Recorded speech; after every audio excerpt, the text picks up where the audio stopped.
Em um final de semana, no dia 23 de julho de 2005, peguei um táxi em Ondangwa, cidade na qual eu trabalhava e residia, e em 35 minutos cheguei em minha cidade natal a fim de passar o fim de semana com meus pais. No caminho tive a sensação de que algo extraordinário iria acontecer naquela noite. Cheguei por volta das 18, quando todos estavam se preparando para o jantar. Eu estava na cozinha junto com minha família, deitada em um velho lençol estendido no chão enquanto escutava minhas sobrinhas e sobrinhos cantando louvores da escola dominical.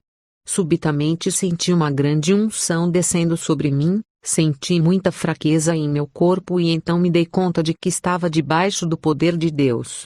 Então vi um homem vestido com longas vestes brancas e um cinto da mesma cor, caminhando em minha direção.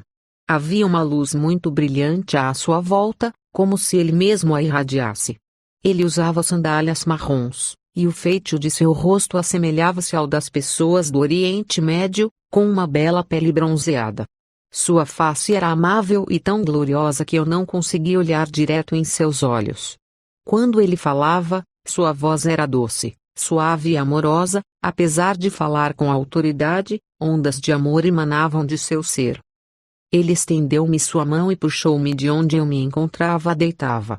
De repente percebi que eu mesma estava em um belo corpo glorificado, eu estava com a aparência de quando tinha 18 anos de idade. Eu usava um vestido branco com cinto branco. Apesar de ser um vestido branco, o material era diferente de qualquer um que o homem conheça. Esse vestido era sedoso, mas brilhava de uma forma que não sei descrever. Ele falou em tom gentil e amável: Victoria, eu quero que você venha comigo, irei mostrar-lhe coisas terríveis e também irei levar-lhe a um lugar no qual você jamais esteve em toda a sua vida. Então ele tomou minha mão direita e partimos. Tive a sensação de que caminhávamos no ar e íamos subindo o tempo todo. Depois de certo tempo, fiquei muito cansada e pedi-lhe que voltássemos para casa. Entretanto, ele fitou-me gentilmente e disse: Você não está cansada, você está bem. Caso você fique cansada, eu mesmo irei carregá-la, mas no momento você está muito bem. Paz seja convosco. Agora vamos. O lugar na qual chegamos era muito árido, pior do que qualquer deserto que o homem conheça, sem nenhum sinal de vida sequer. Não havia uma única árvore ou sinal de grama ou de qualquer coisa viva à nossa vista. Verdadeiramente tratava-se de um lugar depressivo. Paramos em frente a um portão e ele disse: Victoria, agora iremos passar pelo portão e as coisas que você irá ver irão assustá-la e também entristecê-la, mas você deve ficar tranquila e certa de que você estará protegida em todos os lugares que irei levar-lhe. Apenas abra bem os olhos e observe todas as coisas que irei mostrar-lhe. Eu estava aterrorizada e comecei a chorar. Então pedi a ele que levasse-me de volta para casa. Disse-lhe que eu não queria ir àquele lugar, pois pude ver através do portão o que acontecia lá. Ele fitou-me e disse: Paz seja convosco, eu estou com você. Nós temos de ir lá, pois o tempo passa muito rápido. Nós adentramos o portão. Eu sequer conseguiria descrever o horror daquele lugar. Estou plenamente convencida de que não há lugar pior do que aquele em todo o universo. Aquele lugar era enorme e tive a sensação de que ele expandia-se continuamente. Era um lugar de profunda escuridão e de calor inimaginável, era mais quente que o próprio fogo em si. Eu não pude ver chamas de fogo ou a origem do calor, mas era quente demais. O lugar era infestado de moscas de todos os tamanhos, verdes, pretas, cinzentas. Todo tipo imaginável de mosca havia lá. Também haviam vermes pequenos, finos, pretos em todos os lugares, rastejando por todo aquele local. Os vermes começaram a subir em cima de nós e as moscas também cobriam nossos corpos. O lugar padecia de um mau cheiro tão intenso que não há palavras que possam descrevê-lo. Era um cheiro 100 vezes pior que a carne mais podre que já vi em toda a minha vida. Aquele lugar era absorto em sons de gemidos e ranger de dentes, além de risadas demoníacas. Mas o pior é que aquele lugar estava cheio de pessoas. Eram tantas pessoas que chegava a ser incontável. Essas pessoas estavam em formas cadavéricas, como se fossem esqueletos vivos. Posso assegurar que esses esqueletos tratavam-se de pessoas, pois pude reconhecer alguns parentes próximos e pessoas de minha vila entre eles. Seus ossos eram cinza escuros, extremamente ressecados. Seus dentes eram longos e afiados como de animais selvagens. Suas bocas eram enormes e largas com línguas compridas e vermelhas. Suas mãos e pés eram longos, com dedos ressequidos e unhas compridas. Alguns deles tinham rabos e chifres. Haviam demônios entre as pessoas, sua aparência era como de crocodilos andando sobre 4 patas. Eles pareciam confortáveis naquele ambiente, maltratando e atormentando os seres humanos. Os demônios faziam barulho como se celebrassem algo, eles pareciam felizes e despreocupados, além disso eles dançavam e pulavam o tempo todo. Por outro lado, os humanos tinham aparência miserável e depressiva, um estado de completo abandono e desesperança.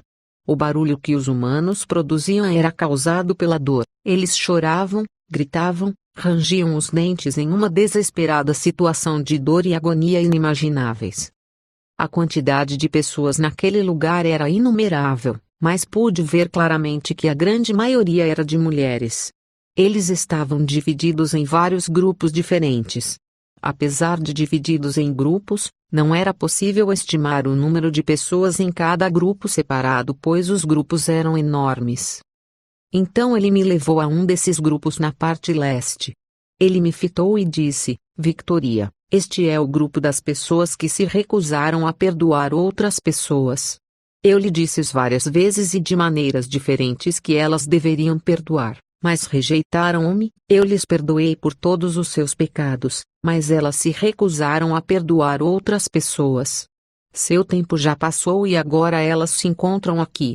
E ficarão aqui por toda a eternidade. Agora elas colhem os frutos que plantaram e será assim por todo sempre.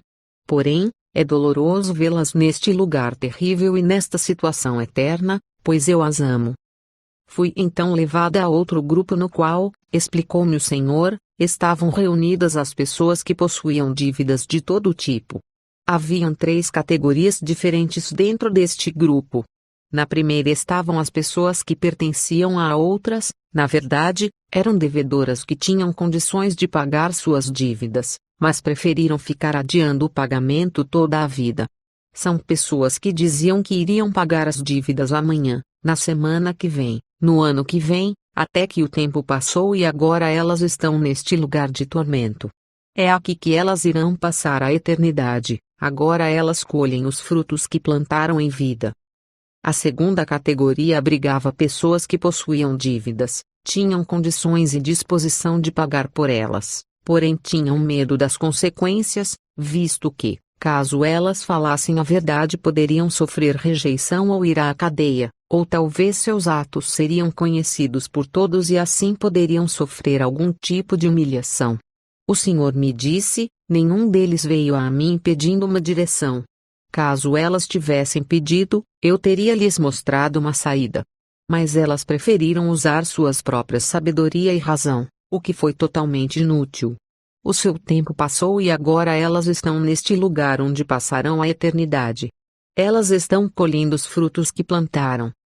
Então ele me disse que a terceira categoria é a de devedores que não tinham condições de pagar suas dívidas, porém nenhum deles veio a mim confessar que possuíam dívidas a qual não poderiam quitar. Se eles tivessem vindo a mim, eu mesmo teria pagado suas dívidas. Mas eles também preferiram usar a razão e a sabedoria, e isso não serviu-lhes para nada. Agora eles estão neste lugar e aqui ficarão para sempre. Eles estão colhendo os frutos que plantaram. Meu coração dói por estas pessoas, pois eu as amo profundamente. No primeiro grupo, vi 2 parentes próximas minhas e também uma parente mais distante de 12 anos. Eu sei que ela tinha 12 anos, pois era a sua idade quando faleceu. No segundo grupo também vi alguns parentes, além de um pastor a qual eu conhecia muito bem. Jacques, meu namorado que cometeu suicídio quando entreguei minha vida a Cristo, também estava no segundo grupo. Também pude ver alguns antigos vizinhos em ambos os grupos. Eu pude reconhecer as pessoas que conhecia antes de morrer, elas também me reconheceram. Meus parentes ficaram muito irados quando me viram e começaram a gritar obscenidades para mim. Eles usavam a linguagem mais vulgar possível para proferir maldições contra mim. Um deles disse que eu não era merecedora de estar caminhando com aquele que estava ao meu lado. Eles falavam o mesmo tipo de coisa que eu dizia antes de entregar minha vida a Cristo. Eles não estavam mentindo, as coisas da qual eles me acusavam eram verdade.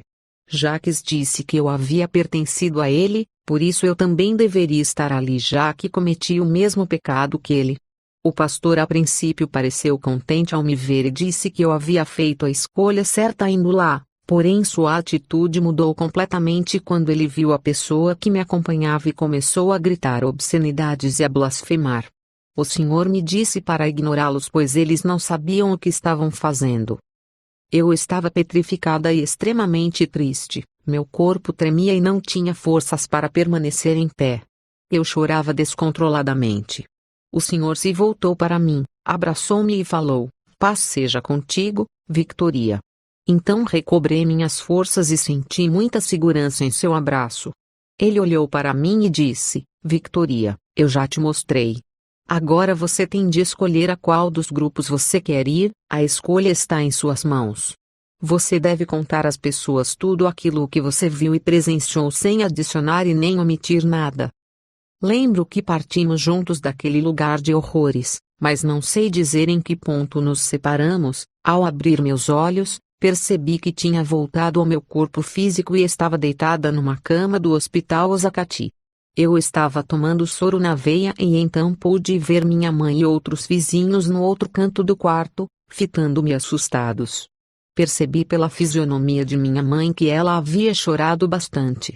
Perguntei a uma das enfermeiras se ela sabia o que havia de errado comigo, mas ela apenas gracejou dizendo: "Você foi mandada de volta, talvez você tenha feito algo errado da qual tem de se arrepender." A enfermeira estava tentando me explicar acerca de minhas condições de maneira amável, porém percebi que ela tinha receio de se chegar muito perto de mim. Pedi-lhe então que chamasse o médico que havia me atendido. Ao chegar no quarto, o médico disse que não sabia o que havia de errado comigo. A princípio ele pensou que eu tivesse contraído malária, mas os resultados deram negativo. Ele explicou que minha temperatura, pulsação e pressão sanguíneas estavam perigosamente baixas demais, porém ele não saberia dizer qual era a causa. Ele disse que não havia nada que pudesse fazer por mim, ele não poderia me manter internada pois eu não estava doente. O soro sequer estava funcionando, e só começou a funcionar quando abri meus olhos.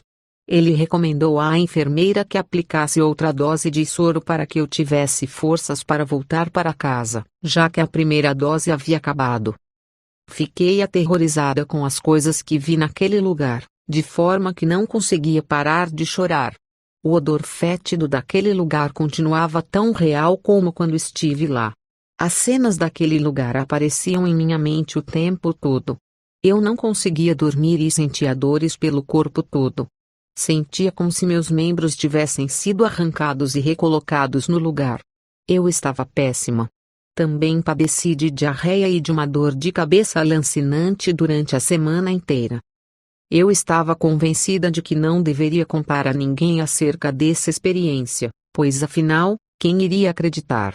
O que as pessoas iriam pensar? Continuei falando a mim mesma que jamais poderia relatar minha experiência a alguém. Então uma de minhas líderes na igreja telefonou 3 dias depois perguntando se estava bem, já que eu havia lhe enviado uma mensagem de texto pedindo que orasse por mim. Quando dei por mim, percebi que já tinha lhe contado praticamente a história toda. Nessa hora eu queria poder chutar a mim mesma. Comecei a chorar, pois estava convencida de que este havia sido o maior erro de minha vida. Agora que a história já havia sido contada, não havia como escondê-la de mais ninguém. Percebo agora que quando Deus quer que algo seja dito, será dito. Ele é Deus acima de todas as coisas. Em 19 de agosto acordei sentindo uma grande unção sobre meu corpo físico. Sentia-me fraca e trêmula enquanto ondas de eletricidade percorriam todo o meu corpo. À noite vi uma luz brilhante entrando pelo quarto e no meio da luz estava aquele mesmo homem de antes. Desta vez ele se sentou numa cadeira próxima à minha cama.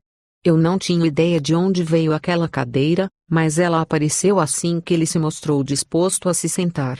Era uma bela cadeira feita de ouro maciço, o aspecto era de uma cadeira convencional, com apoio nas costas. Em cada perna havia uma estrela prateada incrustada no ouro, também havia uma estrela no meio do apoio para as costas. Haviam também rodas em cada perna.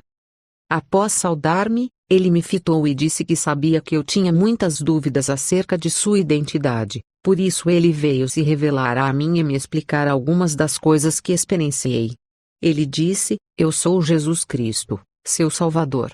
Caso você tenha alguma dúvida, olhe para minhas mãos. Aquele lugar onde fomos é o inferno. Quando olhei para suas mãos, vi cicatrizes no lugar perfurado pelos pregos." Querido amigo, quero lhe dizer que o inferno não é produto da imaginação de alguém, e sim um lugar real e nem um pouco agradável. Ele não foi feito para as pessoas e sim para Satanás e seus demônios. Nosso lugar é no céu ao lado de Jesus, mas para isso precisamos escolher a Jesus antes que seja muito tarde. Hoje, ao ouvir sua voz, não endureça seu coração, aceite Jesus como seu Salvador pessoal hoje mesmo e viva para Ele. O inferno é um lugar terrível, é um lugar de medo e tristeza, é um lugar de tormento, de choro eterno e de ranger de dentes. Satanás quer levar o maior número possível de pessoas para lá. Não coopere com ele, mas coopere com Jesus e assim você viverá, não morrerá. Eu não entendia como o Senhor podia me dizer para escolher um dos dois grupos que ele me mostrou no inferno, sendo que eu já era uma cristã nascida de novo.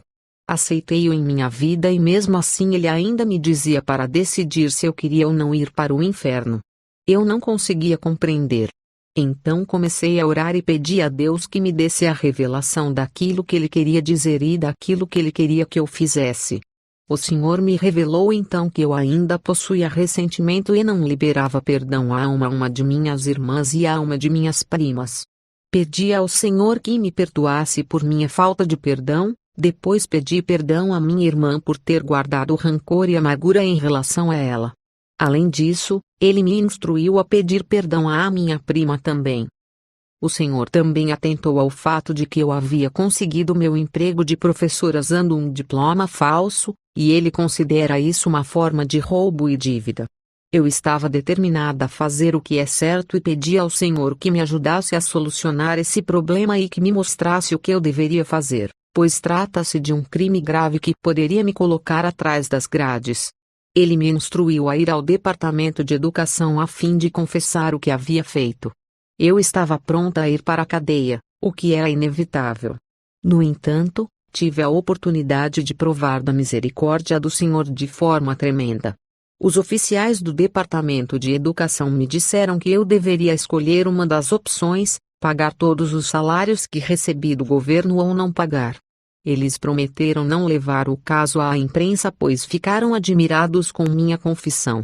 O nosso Deus é um Deus fiel que honra a sua palavra. Caso você esteja numa situação similar, eu quero encorajá-lo a fazer o que é certo, não importam quais sejam as consequências. Você até pode ser mandado para a cadeia terrena, mas lembre-se que ela é temporal.